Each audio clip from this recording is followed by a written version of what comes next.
கிறிஸ்துவுக்குள் அன்பான தேவனுடைய பிள்ளைகளே, இயேசு கிறிஸ்துவின் பரிசுத்த நாமத்தில் உங்களை வாழ்த்தி ஆசீர்வதிக்கிறேன். நீங்கள் தேவனால் தெரிந்து கொள்ளப்பட்டவர்கள் என்பதை மறந்து விடாதிருங்கள். ஆனால் இந்த நாளிலே ஆண்டவர் நம்மோடு கூட சற்று ஒரு முக்கியமான காரியத்தை பேச விரும்புகிறார். பாருங்கள், யோவான் எழுதின சுவிசேஷம் 6ஆம் அதிகாரம் 49ஆம் வசனம் சொல்லுகிறது, உங்கள் பிதாக்கள் வனாந்தரத்திலே மன்னாவை புசித்திருந்தும் மரித்தார்கள். கவனிக்கணும் ஐயா, மரணம் என்பது இந்த உலகத்தில் மனிதனாய் பிறந்த எல்லா மனிதர்களுக்கும் நியமிக்கப்பட்ட ஒன்று. மரணிக்காத மனிதர்களே கிடையாது. இந்த உலகத்தில் மனிதர்களாய் பிறக்கிற ஒவ்வொருவரும் மரித்தே ஆக வேண்டும். அதுதான் மனிதர்களுக்கு நியமிக்கப்பட்ட ஒரு நியதி.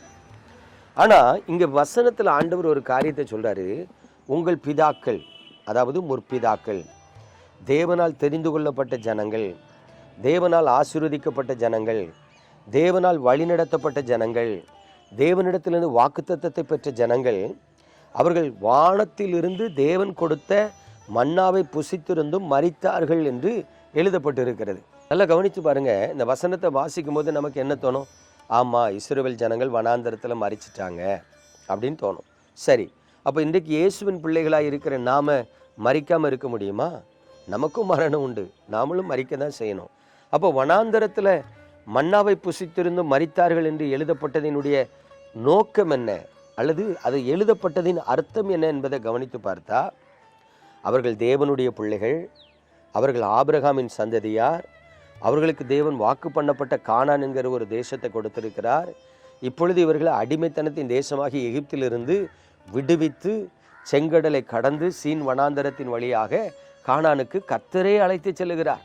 பகலில் மேகஸ்தம்பமாக, இரவில் அக்கினி ஸ்தம்பமாக, மோசே என்கிற தலைவனுக்கு கீழாக இஸ்ரவேல் ஜனங்கள் வழிநடத்தப்பட்டு வருகிறார்கள். ஆனால் அந்த வனாந்தரத்தில் கானானுக்கு போகிற வழியில் சில பாடுகள், சோதனைகள் வரும் பொழுது அந்த சோதனைகளுக்கு மத்தியில் கர்த்தருக்கு விரோதமாய் அவர்கள் முறுமுறுத்தார்கள். கர்த்தரை விசுவாசிக்க முடியாமல் அவருக்கு விரோதமாய் கூக்குரலிட்டார்கள் என்று சொல்லி பார்க்கிறோம். பிரியமானவர்களே, வனாந்தரத்தில் தேவனால் நடத்தப்படும் பொழுதே தேவனை விசுவாசிக்காததினால் கர்த்தர் அந்த ஜனங்கள் மீது கோபம் கொண்டு அவர்களை கைவிட்டு விட்டார். இந்த எகிப்திலிருந்து புறப்பட்ட நீ என்னை விசுவாசிக்கல, வனாந்தரத்திலே சாவேன், கானானுக்கு போக மாட்டேன் நீ சொல்றல்ல, அப்போ நீ வனாந்தரத்திலே சாகு என்று கைவிட்டார். இப்போ கைவிட்டது வனாந்தரத்தில் மரித்து போவதற்கு மட்டும் அவர் கைவிடல, அவருடைய கிருபையை இழந்து, அவருடைய ஆசீர்வாதத்தை இழந்து, அவர் வைத்திருக்கிற நித்திய ஜீவனை இழந்து, தங்களுக்கென்று தேவன் வைத்திருக்கிற எல்லா நன்மைகளையும் இழந்து போகும்படிக்கு தேவனால் கைவிடப்பட்டார்கள். புரியுதா? ஆமாம், அவர்கள் விசுவாசம் உள்ளவர்களாக இருந்தால் சரீரத்தில் மரித்தாலும் ஆவியில் உயிர்ப்பிக்கப்பட்டவர்களாக நித்திய ஜீவனை சுதந்திரித்திருப்பார்கள். ஆனால் அவர்கள் விசுவாசிக்காதவர்களாக இருந்தபடினால சரீரத்திலும் ஆத்துமாவிலும் அழிவுண்டாகும்படி தேவன் அவர்களை கைவிட்டு விட்டார். எத்தனை பரிதாபம் பாருங்க. ஆனால் தேவன் கொடுத்த மன்னாவை புசித்தவர்கள், தேவன் கொடுத்த இறைச்சியை புசித்தவர்கள், தேவன் கொடுத்த கண்மலையின் தண்ணீரை குடித்தவர்கள், செங்கடலுக்கு ஊடாக ஞானஸ்நானம் பெற்றவர்கள் என்று வேதம் சொல்லுகிறது. பல ஆவிக்குரிய அனுபவங்கள் அவர்களுக்கு இருக்கிறது. ஆனால் தேவனால் கைவிடப்பட்டு மரித்தார்கள். எத்தனை பரிதாபம் பாருங்க. பிரியமானவர்களை, இன்றைக்கு கர்த்தர் உங்களுக்கும் எனக்கும் ஒரு கிருபையை தரார். என்ன அப்படின்னா, இதிலே புசிக்கிறவன் மறியாமலும் இருப்பான். யாரு? இயேசுவை விசுவாசிக்கிறவனை தான் இயேசுவை புசிக்கிறவன் என்று வேதம் சொல்லுகிறது. அப்போ நீங்க இன்னைக்கு ஆவிக்குரிய வாழ்க்கையில தேவனால் கைவிடப்படாமல் இருக்க வேண்டும், இந்த பூமியிலையும் சமாதானத்தோடு வாழ்ந்து நித்திய ஜீவனையும் சுதந்திரித்து கொள்ள வேண்டும் என்று சொன்னால், உங்கள் ஆத்துமா மரித்து போகாமல் இருக்க வேண்டும் என்று சொன்னால், உங்கள் ஆத்துமா கர்த்தருக்குள் எப்பொழுதும் பிழைத்து மகிழ்ந்திருக்க வேண்டும் என்று சொன்னால், கர்த்தராகி இயேசு கிறிஸ்துவினிடத்தில் எல்லா சூழ்நிலையிலையும் விசுவாசம் உள்ளவர்களாக இருங்க. நல்லா கவனிங்க. 2022 வருஷத்தில் ஊழியத்தின் பாதையில் ஒரு வாலிப மகளுக்கு பிசாசு துரத்துவதற்காக கோயில்பட்டிக்கு நான் போனேன். அங்கே போய் பேயை துரத்தியாச்சு.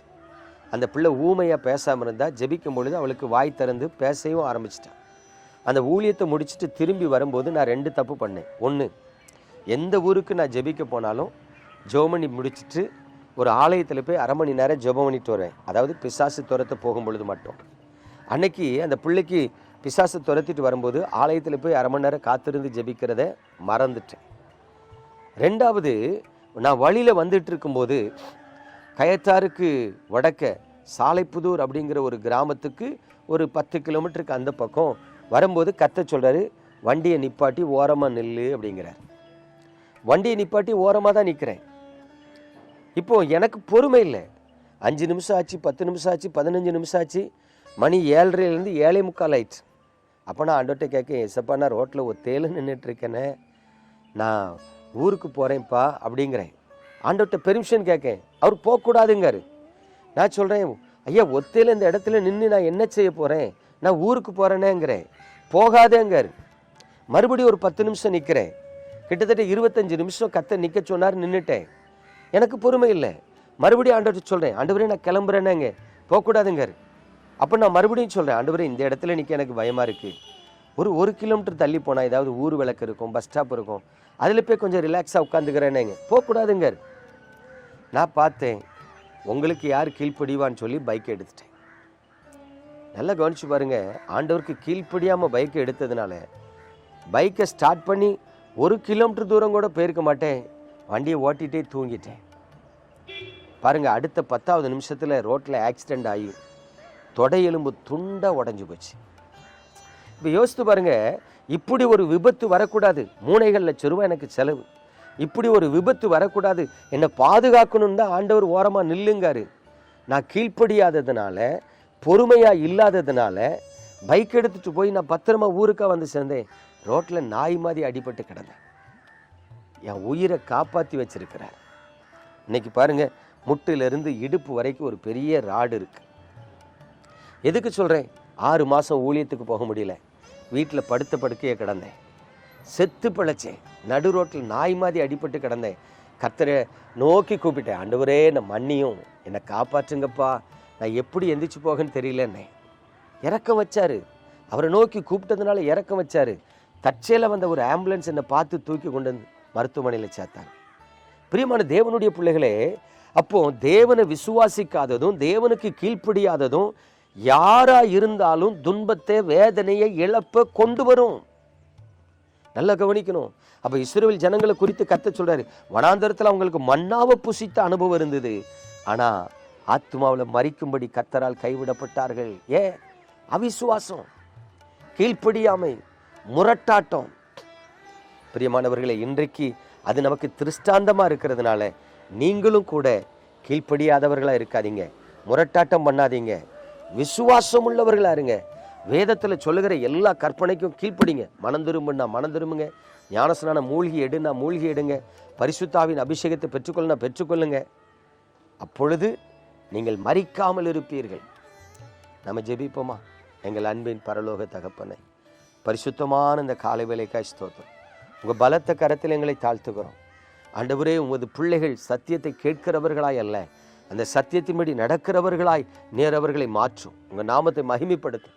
உங்கள் பலத்த கரத்தில் உமது பிள்ளைகளை தருகிறேன். அக்கிரமத்துக்கும் மீறுதலுக்கும் விலக்கி பாதுகாத்து நன்மையினால் உமது பிள்ளைகளின் ஆத்துமாவை நிரப்பி ஆசீர்வதிக்க வேண்டுமாய் இயேசு கிறிஸ்துவின் நாமத்தில் ஜெபிக்கிறேன் நல்ல பிதாவே, ஆமென்.